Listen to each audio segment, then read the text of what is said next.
Hey everyone.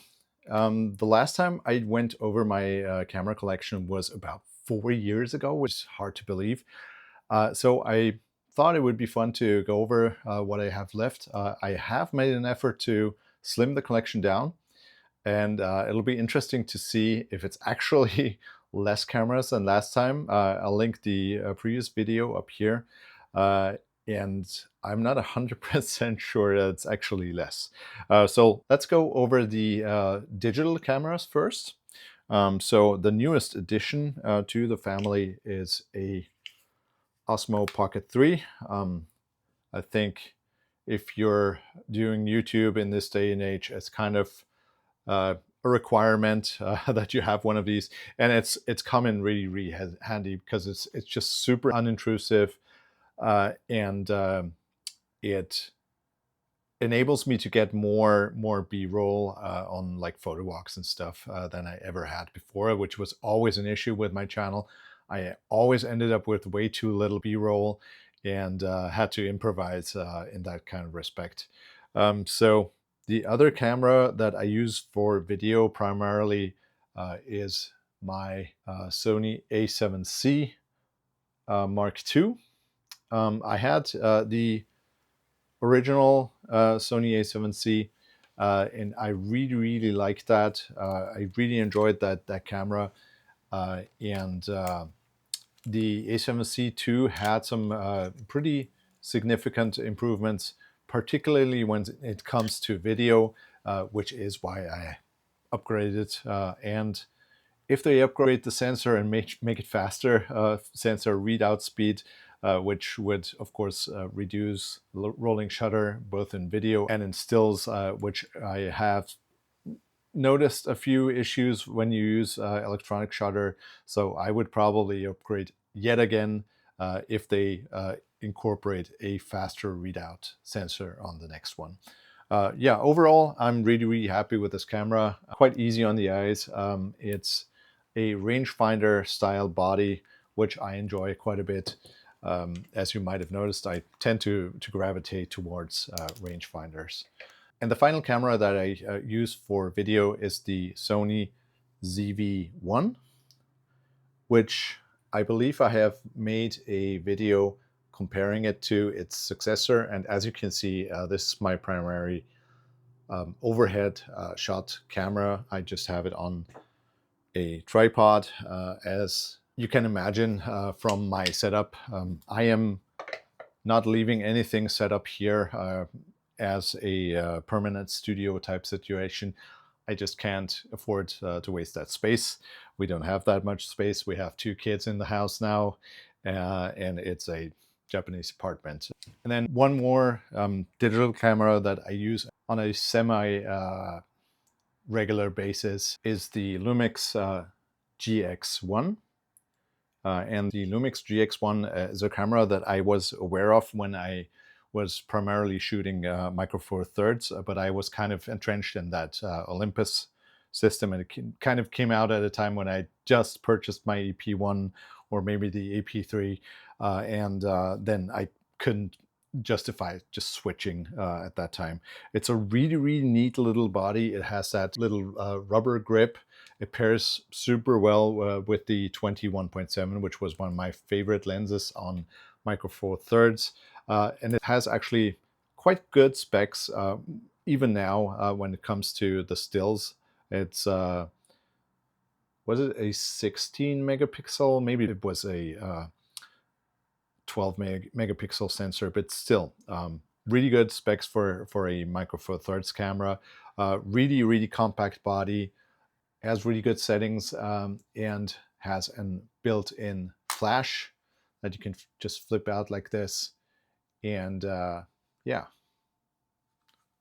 not that I use the flash, but it's one of the cameras that I bring when I don't want to justify the extra weight of having the A7C2 in my bag. This is a really handy option because it's quite a bit smaller, more compact, and it produces really good, really pleasing images as well.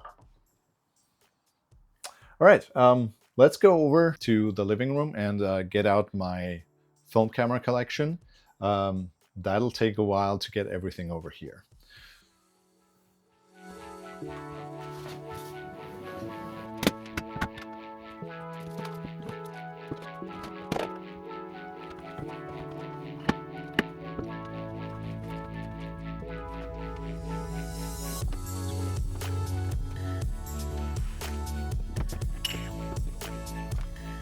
Okay, before we move on, I wanted to show you one last digital camera. This is my Olympus Pen EP3, and I got this right after the original Pen EP1, which was, of course, the first mirrorless camera that Olympus brought to the market. It was intended to be the first of the Micro Four Thirds line overall, but kind of lost out to the Panasonic G1, GH1, one of those.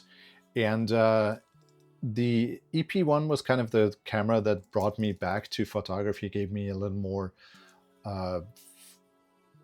opportunity to enjoy different styles of photography, made me really focus on being intentional with photography and all those kind of things.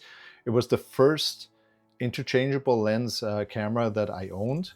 And I still believe that I shot some of my favorite images with it. The follow-up was the EP3.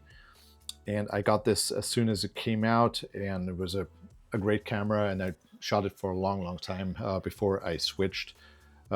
First to the Pen F, which I sadly sold and I wish I hadn't.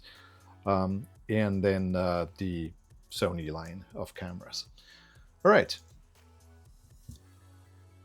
This time around, I'm going to go by category. Last time, you might remember, I went by size of the camera.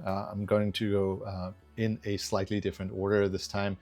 So I'm going to start out with a category that didn't really matter to me until a few years ago. And that is compact and point-and-shoot cameras. So the first one here is a Canon XE camera, the XE 310, and I believe these are called XS in like the US and a few other markets, and I think they're called something else, ELF maybe, in over here, and like they had several different names for this line.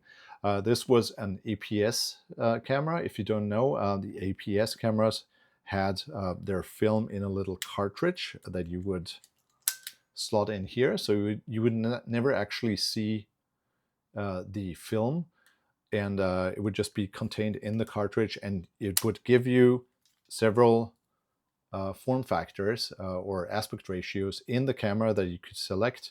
These are of course cropped and not proper like X-Pen type panoramas or anything, but still it was a fun little camera at the time.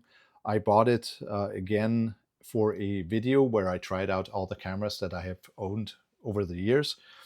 And yeah, it was fun to shoot. Unfortunately, you can't really get fresh film for APS anymore, which is why I don't use this. The second point and shoot camera that I own is the Ricoh R1. I found this via a video from Willem Verbeek, which you might have seen. This is a little camera, and I emphasize little because this is super slim and tiny. It is slightly larger than one or two other cameras that I own for this form factor, but I think it's the slimmest. It's really slim, and this is a great camera for documenting family life, and that is exactly why I have been using more and more of these cameras over the past few years. I used to be a manual everything kind of guy, but with kids, you often only have one hand free. You got to be quick, and you need the autofocus, and so I tend to gravitate to these kind of cameras when I'm out with the family these days, and they have been quite fun to use. I really enjoy this camera. The results are on the sharper side, so they're not very bokeh-licious or artistic or anything, but they're super good for documenting. And when you really want to document on film, this is the kind of camera that you want. It has a flash. It has the usual date modes. Let's see if it actually...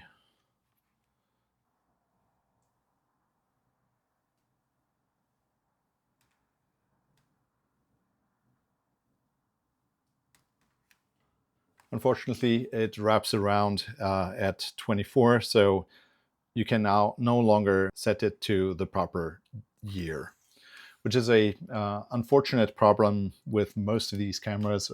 Most of them have a date that only goes up to like 2024, whatever. Guess they didn't really expect these to survive until now.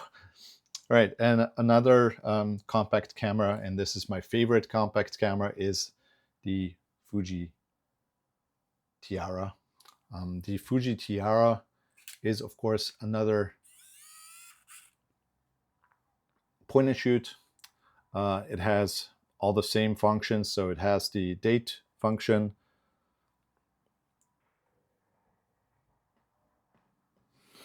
And this one actually wraps around at 25.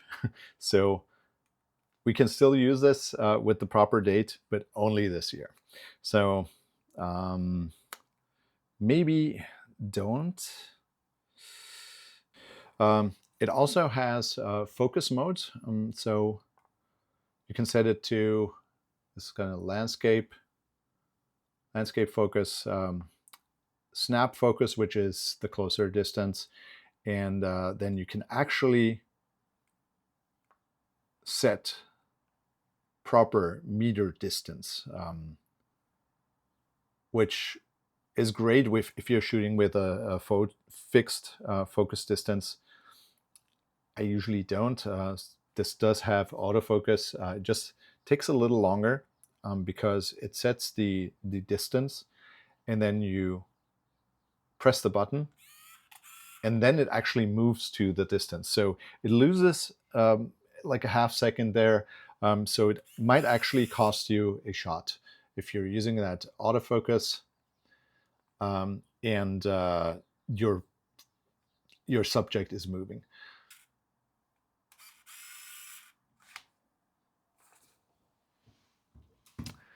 Another compact point and shoot that I have is the Konica Big Mini. And I believe this is the BM301.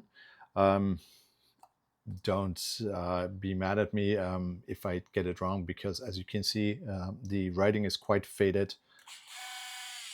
But it does work, so it does come out. It does focus and it does fire.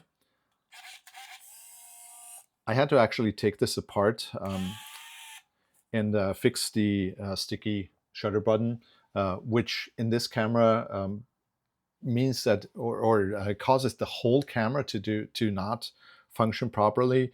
So if this shutter button is not engaging, that it won't even turn on. So I took this apart. I electrocuted myself with the flash capacitor. So if you open up any camera from this vintage, watch out for the capacitor. It hurts. Yeah, I did manage to repair it. The problem with this camera is that it does have a spacing issue, so it has overlapping frames every once in a while. The ones that aren't are nice, but because it has those overlapping frames, I don't really use this. I might let go of it at some point, but as you can see, I got this for very cheap, and I might just keep it as a keepsake. And then one more point and shoot camera. I know it doesn't look like it because it's gigantic. Is the Konica Gemba Kantoku 28 WB Echo, which is a camera that was intended to be used on construction sites, and you can see that mine probably has because it's beat up like hell. It doesn't have a lot of functions. This is not a date version.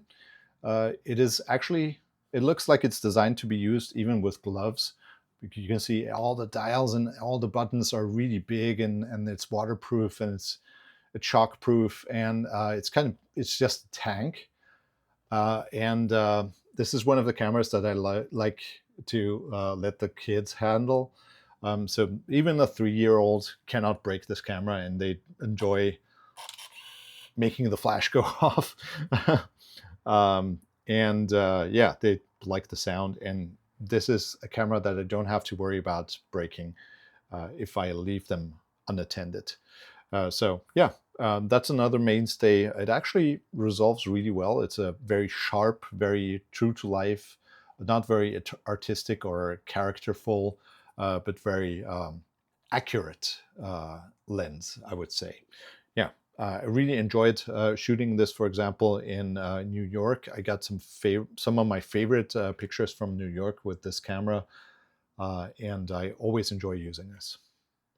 And another kind of oddball camera that I have is this Lomo Automat, which is a Instax instant camera. I really liked this colorway, and that was kind of my main motivation for getting this camera. I'm not using it much because the Instax Mini is just so small. It's barely larger than a postage stamp, but I do like using it. It produces good images. The kids really like it, but the film is really expensive and really small, so I usually don't use it.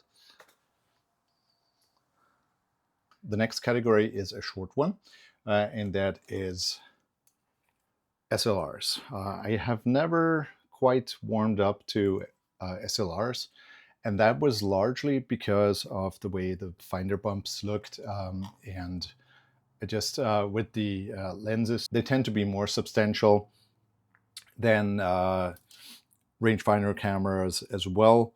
So I never quite warmed up to them, which is not to say that they're bad cameras or anything. I mean, that is the largest category on the market, of course. But I always just liked rangefinders better. So the first one is my mother's Minolta SRT 303. I believe this is 101 in some other markets. It's something completely different that I've forgotten what it's called in Japan. Yeah, this is a tank of a camera. It's heavy. It is built to last, obviously. It still works fine. Although I do have to say I did have to have it serviced once because the shutter curtain would partially be on the photos when I got them developed. It's a beautiful camera. It's not very everyday usable for me, but it's something that, for example, I wouldn't be scared to have the kids handle, because this is practically indestructible. It's a solid block of metal. The one other SLR that I currently own is this Olympus OM10. This is a beautiful little SLR. It's very compact. As you can see, my hands are not that big, so it looks tiny, even in my kind of medium-sized hands. It works well. It requires a battery for some functions. It has this add-on for the manual functions, but it works well in that respect. It has a super annoying beep tone in the for the self-timer.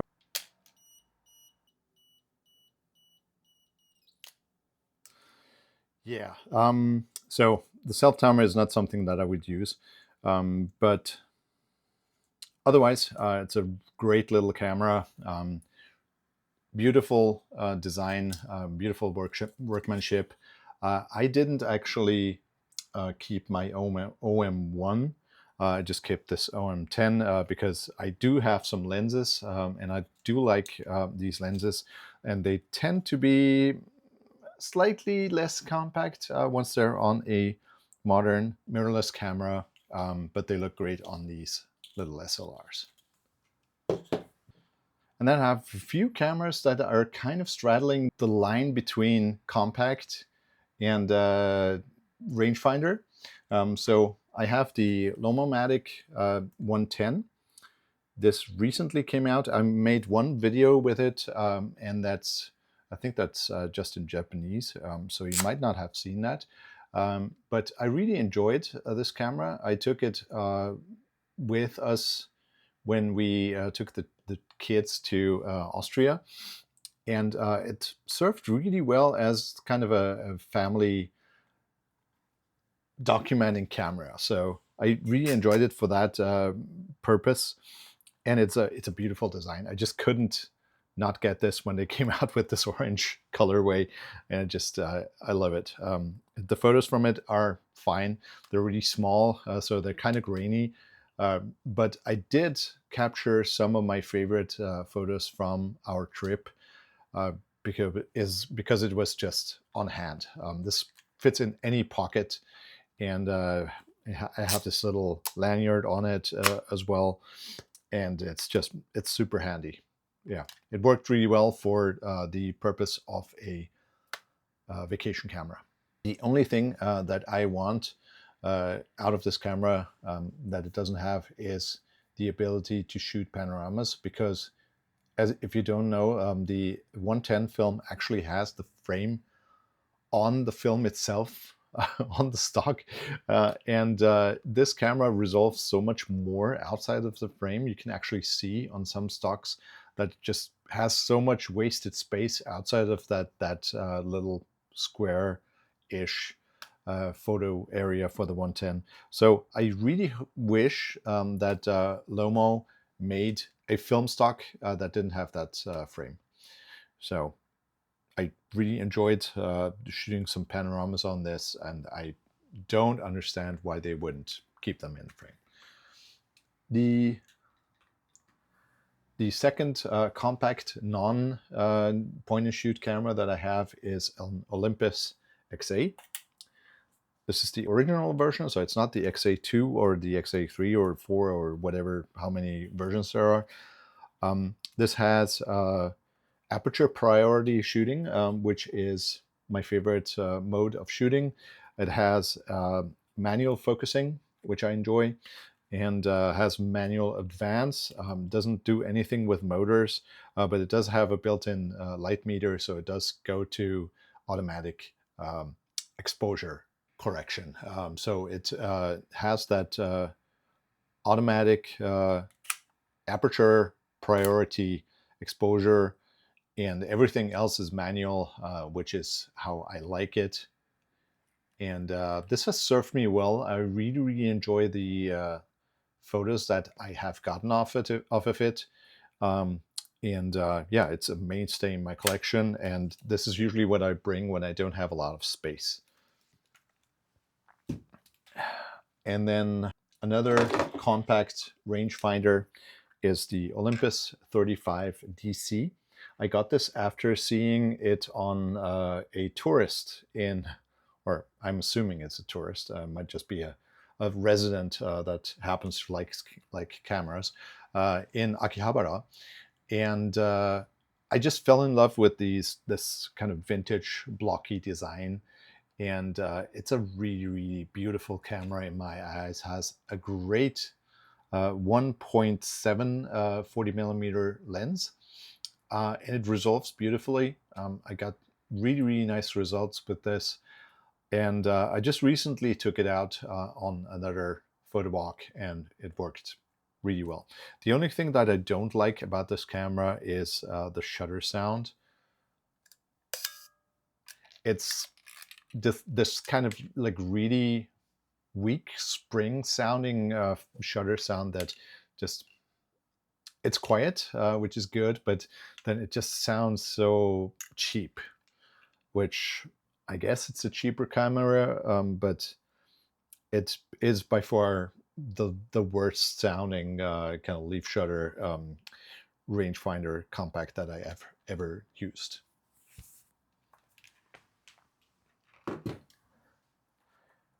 And then another compact rangefinder is, of course, I always got to remember how to actually open this. Okay, there we go. Is my Voigtlander Vito. This is a folding camera from, I believe this is almost 90 years old right now. It's at least 80 years old. As you can see, it comes open at the touch of a button, springs open. You have to check that it's actually finished loading the lens. And then the shutter is manual cock. And then the release is actually up here. And then you can see, hopefully, that's how you should take the picture, and then you just advances it right here. The rewind lever is over here. It's a really nice little compact. I really like this Voigtlander logo on the front here. It does not have a built-in rangefinder. I solved this by actually sticking on an external rangefinder on the top here. I have a video on that. If you want to check it out, should be on the channel. Hopefully I'll remember to link it up here. Really beautiful little folding rangefinder, super compact. And then the kind of bridge between those compact and proper rangefinders is my Leitz Minolta CL. This is my main camera. I have a video on this where I go pick it up, and I'm kind of talking about how I want to make this my main camera. This was, I believe, like 3 years ago, and it's still, to this day, is my main rangefinder camera. I bought this in a actual store at Mitsubato because I intended to use this for a long time, and I'm glad I did, because it's in good condition. It has a clean rangefinder patch. You can see I have outfitted it with this little case that has a tiny little grip on it. That is by Mr. Joe, ZHOU on eBay. Without the case, it looks like this. I hope there's no film in there, because I want to show you how to load it. Yep, this is how you put film in there. If you're not used to like loading Leicas or something, this is a really strange film loading system. But I do have to say, and I believe I've said this before in another video, but I've got to say, this loading system has actually saved me at a few times, because that extra step made me realize that I hadn't actually rewound the film, and I then pressed the button and rewound the film, which you can do on the bottom here. The rewind lever being on the bottom here is kind of a bummer, because the rewind lever is what I check to see if I've loaded the film properly, and it's on the bottom and it gets obscured by the case. So if I'm unsure if the film has actually caught, because I'm one of those zero frame people that want to shoot from the start of the roll, then I have to take it out of the case and snap a picture, wind it, and see if the rewind lever is actually turning. Yeah, other than that, fantastic camera. I'm also very happy with this Voigtlander Nocton Vintage Line 35 1.5 that I recently got. I took this on a video photo walk the other day. Hopefully that will be up soon. Oh, one thing, the CL has kind of a hair trigger. So if you want to avoid having it snap in your bag, or while you're just walking and you bump against the shutter sometimes, I cut out a little bit of a plastic card, and I put that between the soft release button and the actual release coil, and then you can't press it. So that's my safety mechanism on the CLs to prevent losing too many frames, because the frames are not cheap anymore. And then I have a half frame kind of compact camera, the Konica Recorder. I got this because it's beautiful. This is a really, really pretty design by Konica. It's really beat up. I had to actually kind of combine parts from two to get it working and to get that red finish. And it has a few light leaks, so it's not the greatest camera to actually use.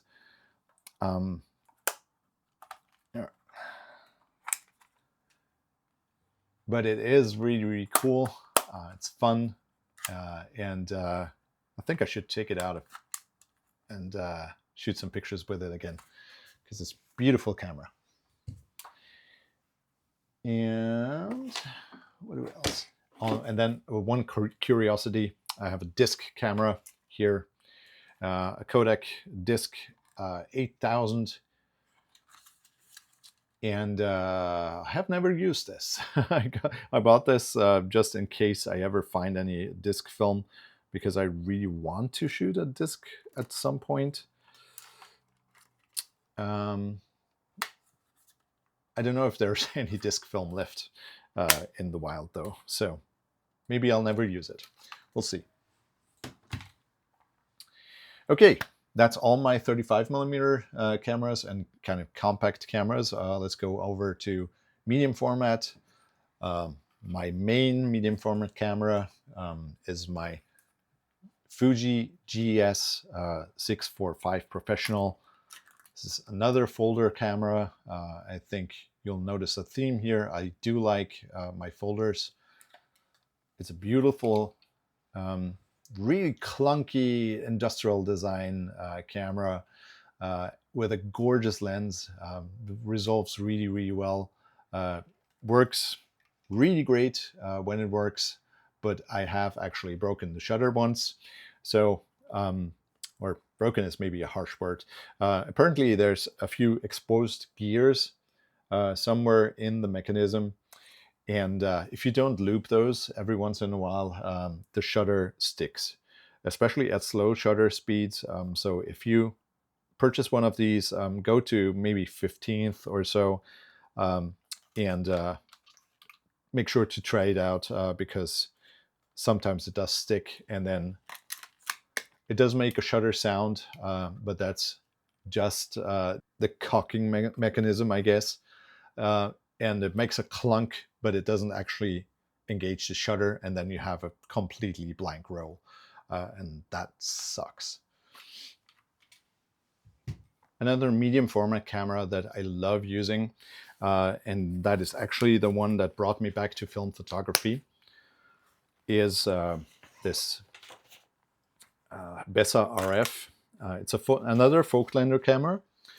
So you can see it's a medium format 6x9 folder, and this is super compact. Just look at how compact that is. It's barely bigger than my hand, and it's barely thicker as well. It fits in a coat pocket, and then it comes out like this with a bellows that are just gorgeous to look at. I got it with the Heliar f3.5 lens, and yeah, it still snaps gorgeous pictures even after over 80 years. And it's just look at it. It's so beautiful. It's just gorgeous. I really, really enjoy this distance scale here. I have disassembled and tried to repair and adjust this camera multiple times. I have replaced this little strap because mine came without the leather strap, so I put some paracord on it. And this is one of the cameras that really feels like mine. And that even though I don't use it quite that much anymore, will always have a really special place in my heart and my collection. And I want to thank Ted Forbes for putting me onto this, because I would have probably never found this camera without his video on it, and might not be shooting film right now. All right, moving on. This little case, you can probably guess. It's another folder. This was given to me, and it is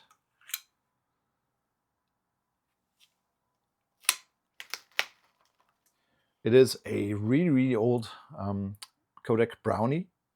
Unfortunately, it's missing a few parts at the lens assembly. I think someone used this for spare parts, which is a shame because it's a gorgeous camera. But as it is, I haven't been able to use it. But hopefully, at some point, I will find the proper parts to fix up that lens, and then I will be able to use this. Although it will probably not be one of my most used cameras because it's lacking a rangefinder, and yeah, it's kind of hard to use, I think, without all the modern fittings.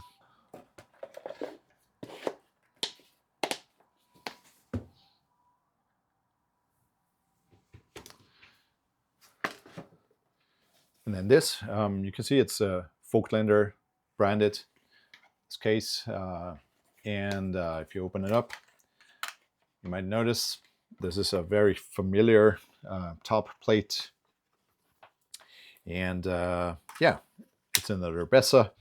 I got this from my friend Torben, who is also a Bessa and Folklander fanatic, and got me this.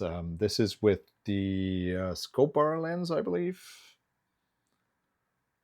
No, Helomar lens, which I think is the kind of bottom grade lens, and then between that is the scope bar lens, and then the Heliar lens was on top, and then there's a Vascar lens, and then there's I think another even better lens than the Heliar that came in later generations.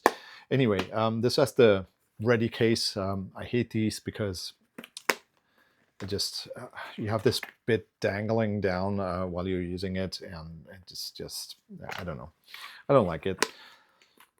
Anyway, moving on. This one, Impulse Buy. This is a really pretty little folder. Let me see. I always struggle to open this up. There we go.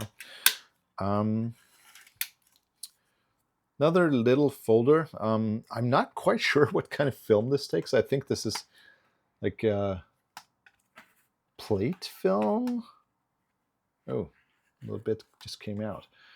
Okay, a little attachment with, I think, 6x9 plate films. And yeah, I really don't know how to use this.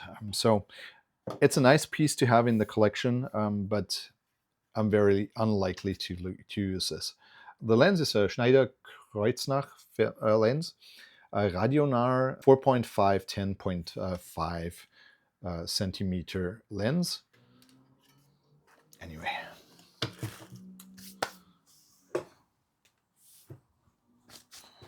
And then one more really chunky boy is the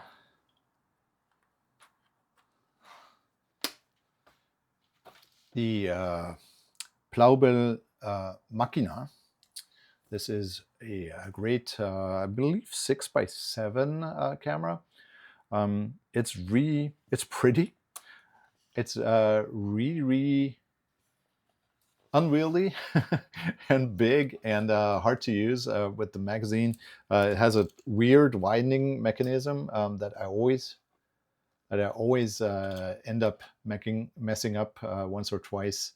But it's gorgeous, and the lens actually resolves really well. It's a beautiful camera that, again, I got from my friend Torben. I don't use it a lot, but when I do use it, I enjoy it. You've got this, the big sports finder, and then you've got a little finder with a lens as well that lines up with this little hole on the back. And that's all you have to frame your shot. And obviously there's no light meter. It does have a rangefinder here. So it does have actual pretty good functionality. It's just, I think, one of the first kind of generations of cameras to have these. And it wasn't really, the technologies just wasn't really mature at the time.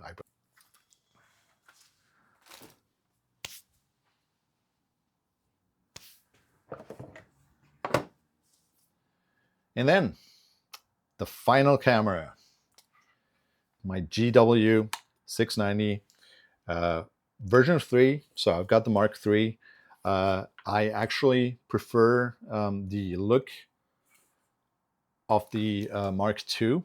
The reason I got the Mark III is that I believed that it was lighter because it had all those plastic parts.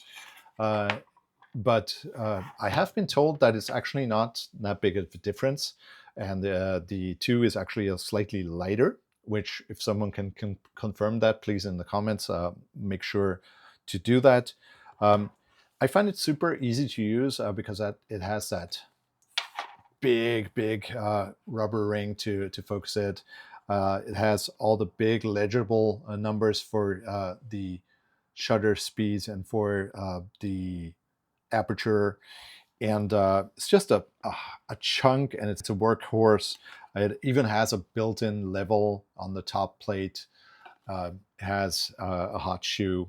You can set it for 120, 220 a film, and yeah, it's great. It's a really ginormous camera, which is why I don't really use it. It's also quite heavy, and it's not discreet at all, but it makes incredible images. It's a beautiful camera, which is also why I immediately regretted it when I sold it. And I bought it back, and when I use it, I love using it. Right. That's all the cameras I currently own. I'll have to go back and see how the tallies compared to last time I did this 4 years ago. Hopefully it's a little less. Yeah, I was kind of hoping to find a few cameras that I'm willing to let go in the process of doing this video, but I didn't. I'm kind of attached to all of these. I might have to have a little heart to heart with myself and find some cameras to let go. But right now, I'm not ready to. So I really love all of these cameras. To be perfectly honest, 90% of the time right now, I'm using either the Lightsman Alta CL or I'm using the Fuji GS645. These are just my absolute favorite cameras for the 2 formats. And then, of course, I have my 690 and my Bessa, which give me 6x9. And really, I would probably be okay with those 4 cameras. But I kind of like cameras. I would say that maybe 60, maybe even 70% of my film shooting is just because I like the camera so much. I do enjoy the post process. These days I scan my own film, so I can't even say that the baseline that I got from film is so pleasing that I don't need to do any post processing anymore, because I am doing that, which kind of used to be my biggest excuse for shooting film. But I've kind of realized that I'm just really attached to the gear. And it's just really fun to kind of interact with all this vintage classic technology that is just so well made and just so pleasing to use. And I really enjoy just shooting film cameras. And yeah, let me know if you agree. If you think I'm crazy for owning this many cameras. And yeah, let me know what your motivation for shooting film is. All right, that's it for today, I believe. And thank you so much for watching this video today. and I hope to see you again.